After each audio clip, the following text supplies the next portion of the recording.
Singapore Airlines 777-300ER business class is a little different than most other long-haul international business class products.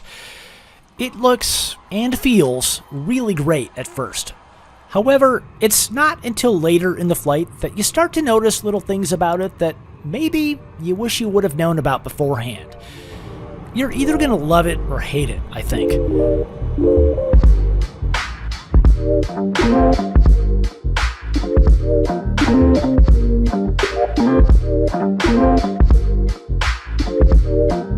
Hey everyone, welcome to the Tom Bradley International Terminal at LAX. My name is Scott, and yeah, I'm the guy who writes all of those airline reviews you read over on SANspotter.com, and I am here to catch Singapore Airlines flight number 11 all the way to Narita, Japan. Going to do it in 777-300ER business class, and yeah, this is going to be awesome. This flight is scheduled to depart at 2:20 p.m., and it looks to be on time, even though I'm a little bit early. But it doesn't matter, because I'm going to check out the Star Alliance Business Class Lounge, which all Singapore Airlines business class passengers get complimentary access to, and I am very happy about that, because this lounge happens to have one of the best noodle bars I have seen anywhere. Not just in LA, but anywhere in the world. And they've also got some other kinds of food available.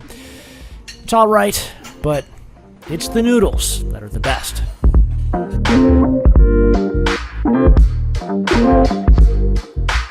One of the things that I like most about LAX is how big it is. And I do realize that to most people that's probably a negative, but it was actually in my favor today because my gate for this flight was all the way at the end, gate 156, which takes about 10 minutes to walk to from the central terminal. And I don't know, maybe I'm too excited about this because I'm still very early.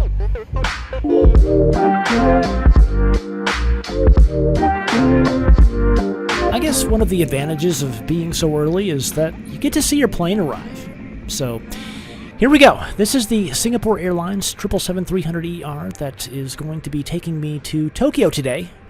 It's just arriving from, you guessed it, Tokyo. It actually started the day prior in Singapore, then it goes up through Tokyo, then over to Los Angeles. And this plane is actually going to Tokyo and then back to Singapore. Anyway, even though the airplane arrived relatively close to on time, it was a little slow getting the boarding process started, which is kind of strange because they kept blaming the late arrival of the aircraft as the reason for the delay, so I don't know. Anyway, I didn't have a connection in Tokyo to make, so I didn't mind that we were a few minutes behind schedule because I knew this was going to be really, really good.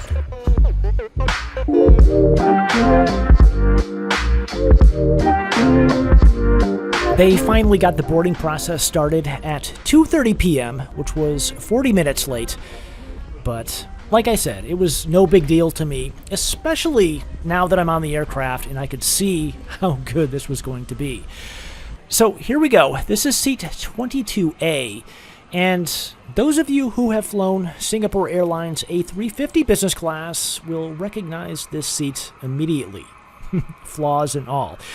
I'll get to the flaws later, but overall, this is an amazing seat. It's a very unique seat. I've never seen this on any other airline. These things are huge, and not that I'm a big guy to begin with, but I feel small sitting in these seats.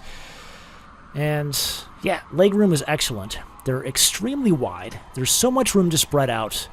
It's a great seat at first.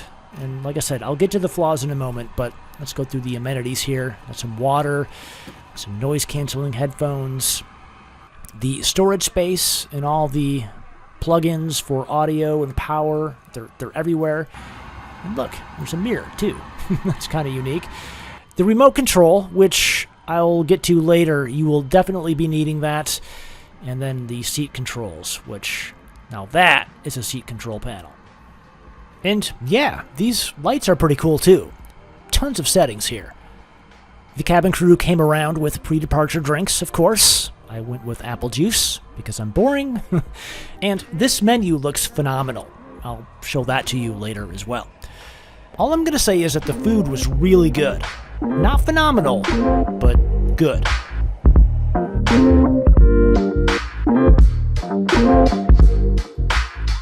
Did I mention how tall these seats are? I'm almost 6 feet tall, 5'10", and I couldn't even see over top of them. Anyway, here we go. It is 3:12 p.m. now, pushing off the gate, and yeah, we're a little late.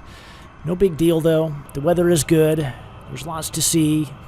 I'm sitting in a really good seat. And just a word about the seat itself as we taxi to the runway. This is almost like first class. This is probably the most first class-like business class seat that I've ever sat in, and it is not perfect. And I'm going to go over the details of everything that makes it not so perfect later on in this video. You'll see, even though it looks nice, there are some issues. Anyway, if you want to see this full taxi and takeoff without interruption in my blabbering voice, there's a link in the description below to see that, and I highly recommend checking it out.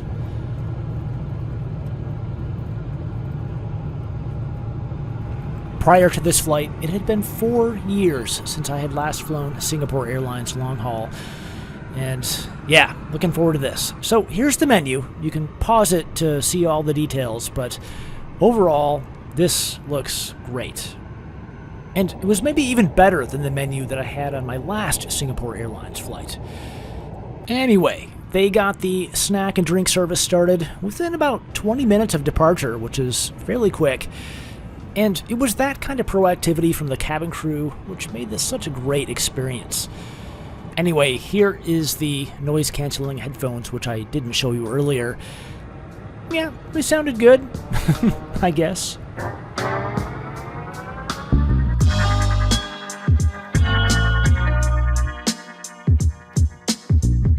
This right here is the citrus-grilled shrimp salad, with a fairly cheap-looking container of dressing. Oh well. The garlic bread was awesome, by the way. It was hot, gooey, stinky, a perfect companion for the salad. Totally. And here we have the main course. I chose the braised pork in miso sauce, and overall it was excellent. It was the pork that was the best. Everything else was, mediocre quality. The rice was good, but the pork was perfect. Very tender, very fatty, was awesome.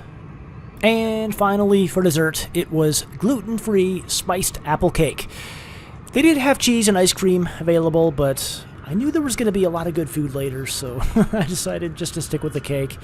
It was a wise choice. It was kind of heavy. It was good. Where's that plastic container again? Oh well. Anyway, so that was the first meal service. It was good, but not great. At least not as good as the food that I had on my last Singapore Airlines flight.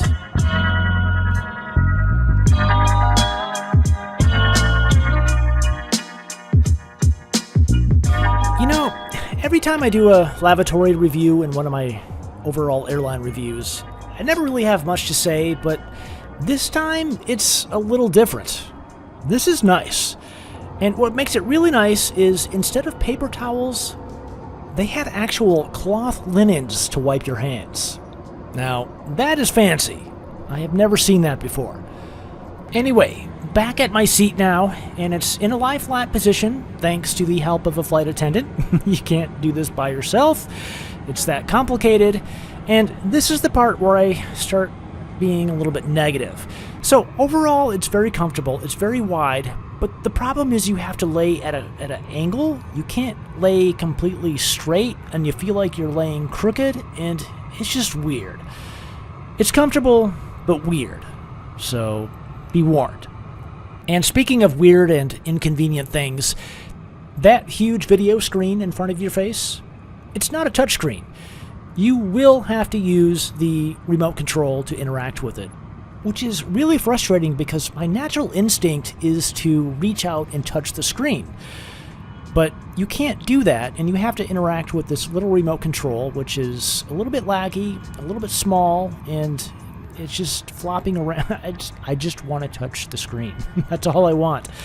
And you can't do that here in Singapore Airlines 777-300ER business class.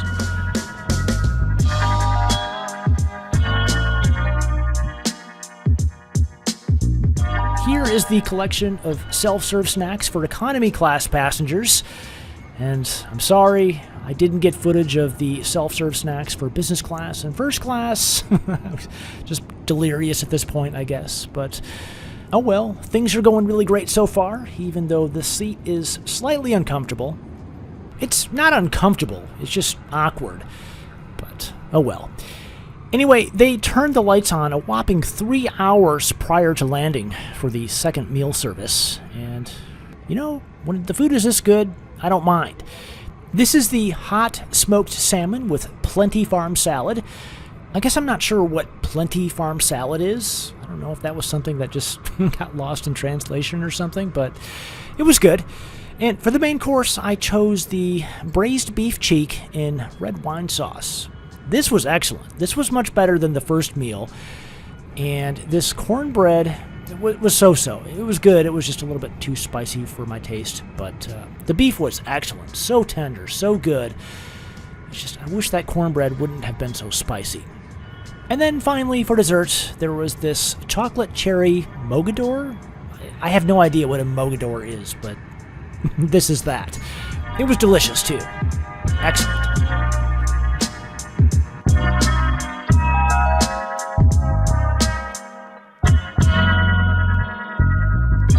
It was just about the time that we began the descent into Japan that I was thinking that maybe this didn't quite live up to my expectations. And the problem is that I think my expectations were too high. Singapore Airlines has always been at the top of my list for my favorite airlines. When people ask me, Scott, what is your favorite airline in the world? Singapore Airlines is always at the top. And I've heard nothing but good things about 777-300ER business class. I mean, I kind of knew about the seat, and having experienced it once already on the A350, I knew what I was getting into, but I think it was just getting to experience it again without the feeling of excitement of flying Singapore Airlines business class long haul for the very first time. The last time I did it was the very first time that I flew with them, and therefore I was extremely excited about it. But this time I kind of knew what to expect. I knew what I was getting into, and looking at it from a more critical eye this time, I just have to admit that there are some things wrong with the seat. There are issues. It's not perfect. It's definitely not my favorite business class seat. It's a little awkward. It is comfortable though, so I'm torn. I don't really know how to I don't know how to weigh this. But it's worth it. I mean, if you can find a good deal on this, it is so worth it. The cabin crew is just top-notch. The food is very, very good. It's not perfect. It's very good, though. And I did sleep well. I did. I fully admit that. And as long as you can get past the fact that you have to kind of wedge yourself in at an angle, it's worth it. It's totally worth it. Anyway, we are 13 minutes ahead of schedule here at Narita. It is 5:23 p.m., and overall, that was a fantastic flight. Really nothing at all to complain about other than the seats. And again, I mean, it's first world problems. That seat is phenomenal. It's so wide. There's so much room to spread out. It's just complaining about it makes me feel, I don't know, makes me feel like an idiot, I guess. But anyway, so that is Singapore Airlines 777-300ER business class. I would totally do it again, though I still need to do the A380. I think that would be fun, and if you want to see that, be sure to subscribe and all that stuff. So thanks for watching, and I will catch you in the next one.